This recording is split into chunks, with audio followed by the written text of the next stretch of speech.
For our final presentation today, we are pleased to welcome Lilandra. Lilandra is a Texas secular and social justice activist, science educator, and curriculum specialist with the next generation science standards. She is currently pursuing a master's in science writing from Johns Hopkins University. Partnering with her husband, Aaron, Lilandra produces a series of classroom supplements called Living Science Videos. The videos teach biology at the middle school and high school level. The videos are utilized by both secular homeschooler and public school classrooms at the teacher's discretion. Lilandra?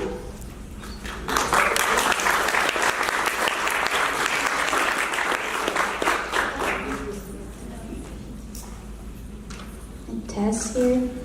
It's been a long day, so let's bring it home. Okay. Alright. The first time I met a non-believer, I was already in my 20s. It was my own brother. He came back from college with new ideas that I admit I had never even contemplated. In my 40s now, I'm embarrassed to say that when he told me he was an agnostic, I asked him if he believed we came from monkeys. He patiently explained to me that the evolution of humans didn't happen overnight. My brother grew up in and around Houston, Texas, just like I did. I know there's some other Houston people here. It's like he also had been indoctrinated by both my father's Southern Baptist Church and my mother's Vietnamese Catholic Church, just like I had. When I say indoctrinated, I mean barraged with religious ideas 3 times a week in Southern Baptist Church and counting the rosary every night when we lived with Vietnamese Catholic nuns.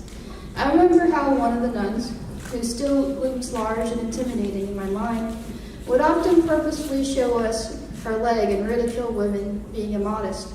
She also would profess how women should not eat too much and be thin, and men could be fat if they wanted to. It seemed that the ideal woman did not ask for much and did not demand a place in the world. Of course, everyone cowered beneath the Catholic God and the porcelain figures of Mary and the saints, their faces writhing in ecstasy or agony, maybe both, who knew? Every night, we would prostrate ourselves at their home altar, tiny figurines looking down on us, not as fancy as the one in the cathedral, but plastic with an electric, eerie glow. We worthless sinners, married children, were actually the small ones, though, in the face of the perfect God. In the face of the perfect God, Mary, his virgin baby mama, and the tiny tortured replica of Jesus in our hands, as we repeatedly hailed Mary, beseeching her to intercede for us with a God that can be wrathful. I'm not going to let Southern Baptists off the hook, though.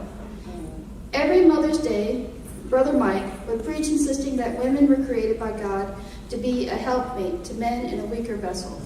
The one day of the year to honor our mothers, or even the mother of his children, instead to put women in their place, as lesser than. Sex was seldom spoken of in the church or at home, other than to admonish young people to save themselves for marriage. The only form of sensible sex education I had was in 5th grade. It was a pre-internet analog education. I remember watching Nova's The Miracle of Life.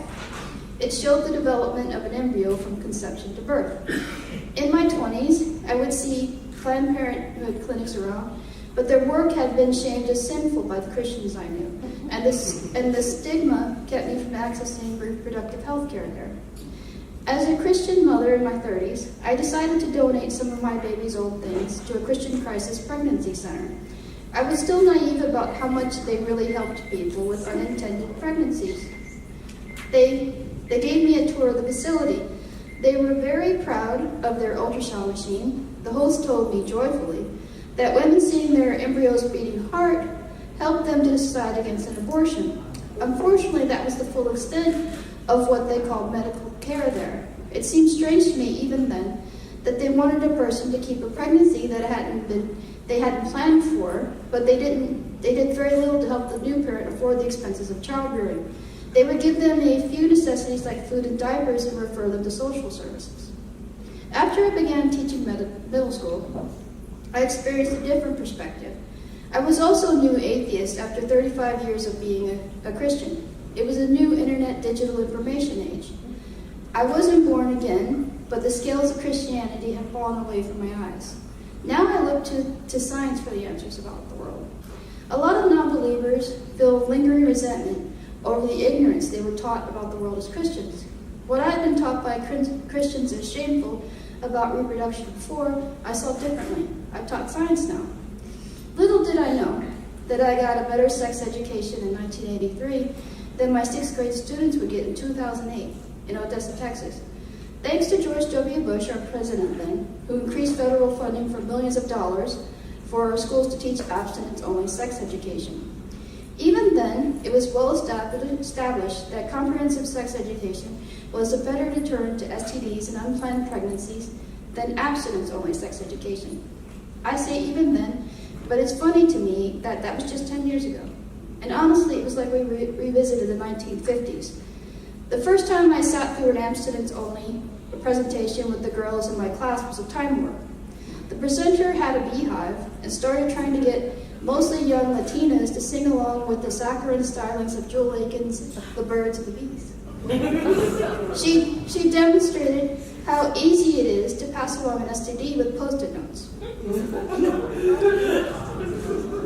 One thing she often repeated was the phrase, condoms fail. The legacy of spreading that ignorance still lingers today because teen pregnancies cost the state $1.1 billion every year. But everyone can thank our former president and former Texas governor, George W. Bush, for this revival of old-fashioned ignorance. The next year, I sat in with the boys for their presentation. I worried that a group of boys with contagious giggles at the sound of Uranus could not sit still for a sometimes awkward topic. Another teacher who had done this before said, "Don't worry, they will sit quietly through it." There were no cute birds and bees this time.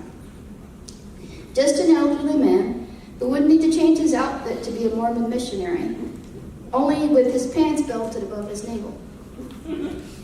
There was a hush in the darkened room, sometimes interrupted with a thwack, as the presenter slapped the transparency of a penis diagram on the overhead projector. Do you know what happens if you get penile cancer?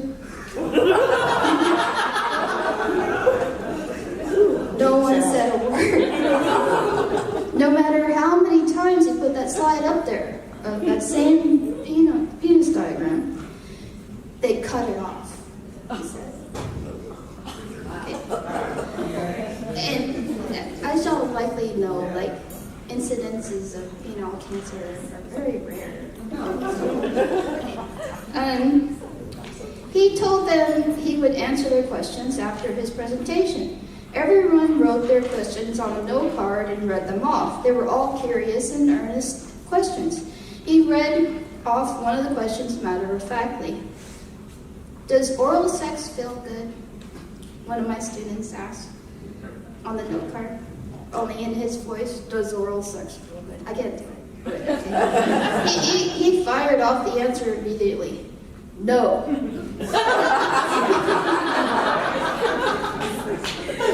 Because you worry about getting an STD the whole time.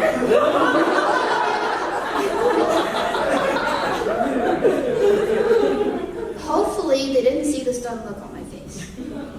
As an educator, I think it is a betrayal of trust to lead a child to ignorance. As a humanist, I can see where old religious traditions foster ignorance. It's even worse than that, though.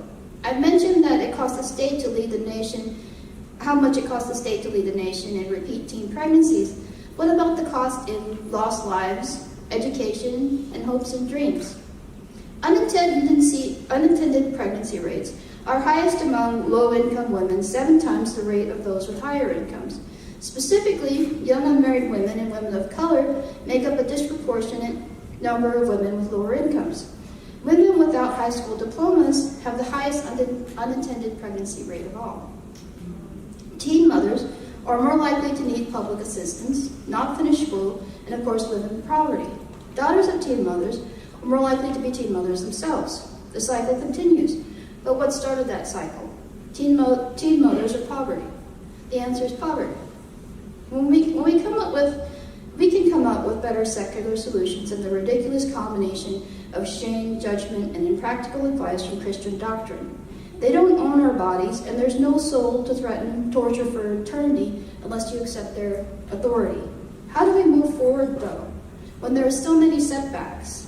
Many of us, over the course of our lives, have watched reproductive rights advance only for them to be set back overwhelmingly by Christians. Abstinence-only sex education in the new millennia is only one example. An update on that. Texas has been surpassed by Mississippi as the state with the most teen pregnancies. Across the country, different states have different sex education policies. Texas does not mandate sex education, but if a district does choose to have sex education, it must include abstinence. Even in September 2019, last month, our president addressed the United Nations saying this, in opposition to the UN, including reproductive rights as human rights as part of a declaration for universal health care by 2030. He said, like many nations here today, we in America, we, not us, we, him, we, his people's we in America believe that every child, born and unborn, is a sacred gift from God. Yes, he says he believes that children born and unborn are a gift from God, unless they are Mexican migrant children or a child from an affair that he wanted aborted because it inconvenienced him. Also, some children are sacred if he wants to pander to his white evangelical base for votes and contributions. The Catholic Church also had to get in on the action. Pietro Cardinal Parolin, Secretary of State of the Holy See, also helped to center reproductive justice. He said, the right to health is in fact universally recognized as a basic human right. It is understood as comprising the health of the person as a whole and of all persons during all stages of development of their life. So you know where he's going with this. The right to health is thus inextricably linked with the right to life. It can never be manipulated as an excuse to end or dispose of a human life, in whichever point the entire continuum of his or her existence from conception until natural death. At the same time, he said, the Holy See considers it most unfortunate that the adopted declaration includes the deeply concerning and divisive references to sexual and reproductive health care services and sexual reproductive health and reproductive rights as components of universal health coverage. In line with its reservations expressed at the international conferences held in Beijing and Cairo, the Holy See reiterates that it considers the phrase reproductive health and related terms as applying to a holistic concept of health, which embraces the person in the entirety of his or her personality, mind, and body. In particular, the Holy See rejects the interpretation that considers abortion or access to abortion, sex-selective abortion, abortion of fetuses diagnosed with health challenges, maternal surrogacy, and sterilization as dimensions of these terms, or of universal health coverage. Now, why do these men get to decide the bodily autonomy of women and access to reproductive health care services worldwide? This is why more women need to be in leadership positions, so their input is taken into account on their own bodies and lives. Just yesterday, the Supreme Court, with the additions of Trump appointees Neil Gorsuch and Brett Kavanaugh, decided to hear a case involving Louisiana's restrictive abortion laws. Louisiana enacted what are called trap laws, or targeted regulation of abortion providers. Regulations like requiring hospitals to have admitting privileges for the so-called safety of women. Even though people who have abortions are less likely to have complications than people who have their wisdom teeth removed. What makes this particular regulation so onerous is that what if the county the clinic is in only has one hospital? What if it is a religious hospital? Hospitals can also be pressured to not grant admitting privileges. The effect is that the clinic is shuttered, and sometimes women must travel hundreds of miles for a safe medical procedure. When abortion clinics close, this burdens low-income people the most, as they must take more time off of work to travel and pay for not just the procedure, but travel expenses. If you think we've been here before, you're right. Just 3 years ago, the Supreme Court struck down Texas's trap laws. Justice Stephen Breyer, in the majority opinion, ruled, "We conclude that neither of these provisions offers medical benefits sufficient to justify the burdens upon access that each imposes." So the provisions are provisions like admitting privileges or having doors widened enough to let in a hospital. Are they called gurneys? Yeah. And so, like, adding those provisions are not sufficient enough to justify the burden of removing access to abortion. Justice Stephen Breyer also wrote, "Each places a substantial obstacle in the path of women seeking a pre-viability abortion. Each constitutes an undue burden on abortion access, and each violates the federal Constitution." Yet, the new Supreme Court decided to rehear basically the same case. Why hear it at all? Why now?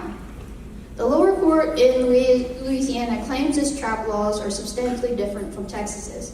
Looking at them, they seem to be modeled on Texas's unconstitutional abortion restrictions, in my opinion. The attack on abortion rights just keeps coming all over the U.S. 58 new abortion restriction laws have passed this year alone. 26 of those would ban all or most abortions in their home states. Honestly, I hope there is a reckoning for the white evangelical overreach, particularly in the last 3 years. However, it was necessary for me and others to prove to an atheist organization that reproductive rights belong on the organization's agenda. Also, that an organization called Secular Pro-Life that referred to Christian crisis pregnancy centers has similar validity in our community than the so-called scientific organization, the Discovery Institute. We don't have to be so open-minded that we lend credibility to flat earthers. By the same token, we don't have to lend credibility to harmful arguments that deny the bodily autonomy of women and deny well-established medical reproductive science. Our community needs to listen to women better. If we want reproductive rights for our children and beyond, we have to do more than vote and support reproductive rights and policymakers. More than simply advocating choice, and recognize that many women have additional concerns that make fewer choices available to them because of poverty, immigration status, etc. Reproductive rights, as we have seen, are affected by the intersection with social inequality. We have to listen to women, and particularly women of color, whose lives are often more impacted by unplanned pregnancies. Women of color have been fighting for reproductive rights and, more than that, reproductive justice from the beginning, like Black Congressman Shirley Chisholm, who was moved by the harm that she saw in communities of color, from back alley abortions to advocate for safe and legal abortions. She was also the first president of NARAL Pro-Choice. I wanted to thank the organizers today of Women of Color Beyond Belief for providing a space for us to share our stories, experiences, knowledge, and perspectives.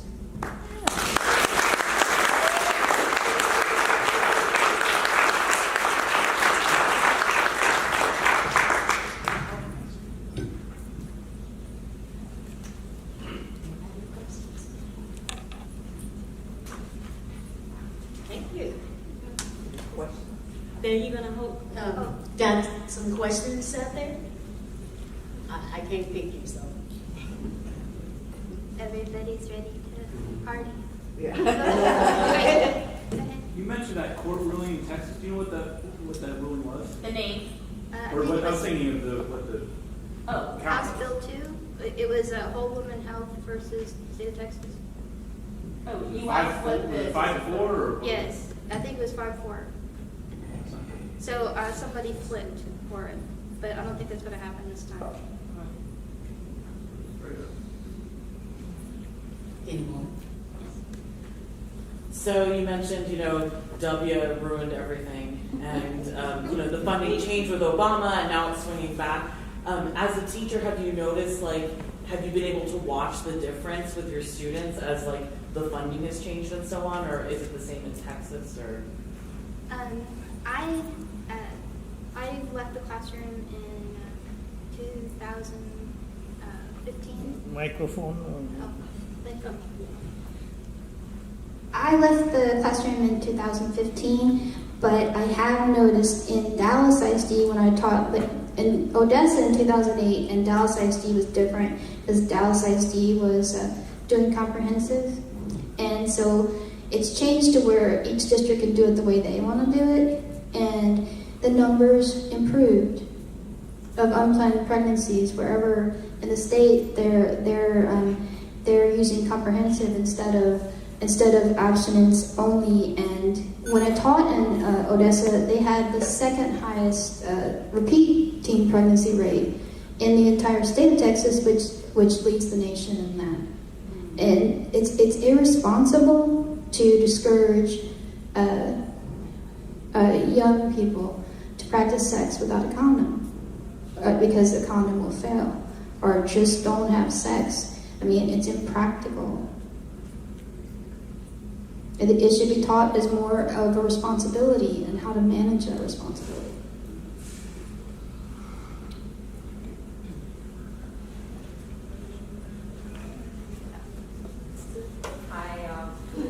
You spoke about challenging your brother when he stopped being a believer. But what changed your mind about Christian forum, and there was a sub-forum there for creation evolution, and I was curious about origins. I always love mythology stories and stuff, and there were a bunch of atheists there, like debating the Christians, and Aaron, my husband, was one of them, and he showed me how evolution works, and I know Ken Ham was like, don't teach your kids evolution, they're not going to be Christians anymore, and for me, that's partially true.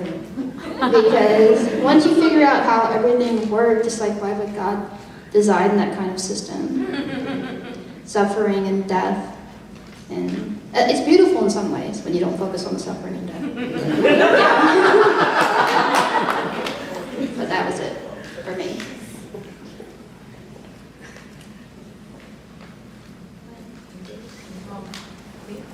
Hi, I heard in your bio that you do curriculum development for secular homeschooling. We post video supplements to YouTube, and some secular homeschoolers use it because they're not just like your stereotypical creationist homeschoolers who don't want their kids to learn about evolution, but there are also people who don't like the school and their system, and they want to secular homeschool. And teachers and homeschoolers every now and again let us know that and thank us for providing those videos. Because surprisingly, a lot of the homeschool curriculum is dominated by Christian curriculum groups.